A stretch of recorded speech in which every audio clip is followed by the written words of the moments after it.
My name is Jeffrey Du Bois Peck. I'm the youngest son of Dr. Du Bois's only granddaughter, Yolande Du Bois Williams. I'm also the CEO of the W.E.B. Du Bois Legacy Foundation. I also play my great-grandfather in Chad Lawson Cooper's Broadway touring play Justice on Trial Reloaded. This is where I really get to embody his spirit.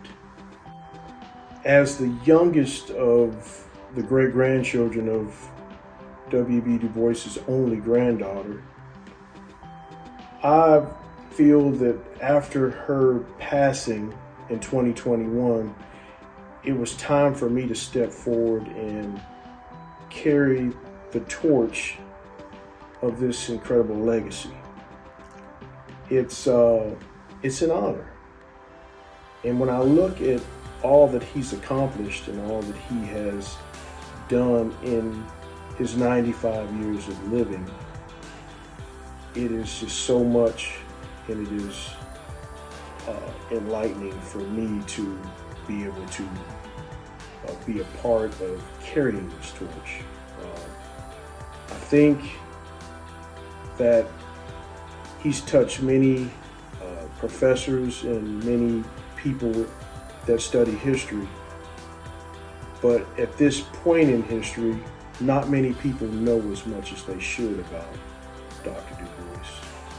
So it is incredibly important to me and our family that we further his legacy, and we do that by things like the plays, things like what I'm here today to do, speak to children. It's important that these children know about the sacrifices made so that they can sit here today and have the ability to be anything. They're free to be anything, as my mother would say. When I speak of free to be anything, I'm talking about my great-grandfather being the first African American to graduate from Harvard with a PhD. I'm speaking of him being the architect of the longest lasting civil rights organization in, if not the world, for sure the United States, the NAACP, and his winning of the Nobel Peace Prize for his activism in peace, not just here, but across the world. And now I want to share with you why I started the W.E.B. Du Bois Legacy Foundation. In my traveling, I found that many people didn't know much about Dr. Du Bois. They heard some about him, bits and pieces, but in a time like today where it seems that our history is being erased or being hidden or altered or changed, I felt that I needed to start an organization that spoke about Black history, that taught our children about why they are in the position they're in today. And so it's important to me that our history is carried on. And I know Dr. Du Bois felt strongly about spreading that history and teaching that history. And I ask myself all the time, if he were here today, what would he ask of me to do to better further his legacy and to help our people learn more about our history? One of the ways that I teach my great-grandfather's legacy is through the character that I play in Chad Lawson Cooper's Justice on Trial Reloaded. I played Dr. Du Bois, and I get to travel around the country and perform in front of thousands of people in the audience, and I embody his spirit. Many have come up to me after the plays and they have said they almost felt like they were looking at W.B. Du Bois in the flesh and hearing his story about his journey. I really appreciate those types of responses, and I'm working hard at trying to teach through this character.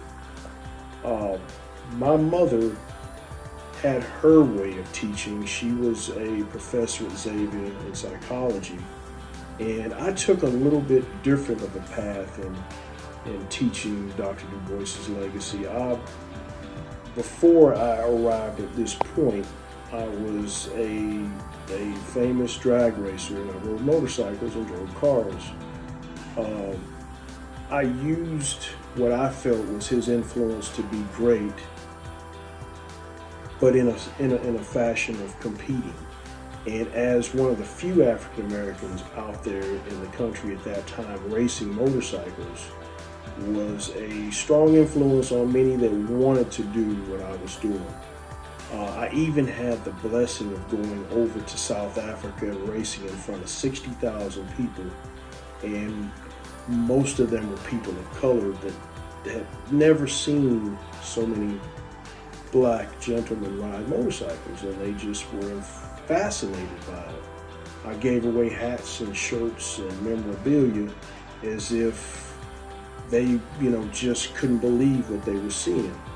But I didn't realize it then how impactful it was on many young black men's lives in different parts of the country. But now I look back on it and I kind of really understand it more so. That I was showing them that they were free to be anything. Many pastors would say that it's not what people think of you when you're here, but more so what they think of you after you're gone.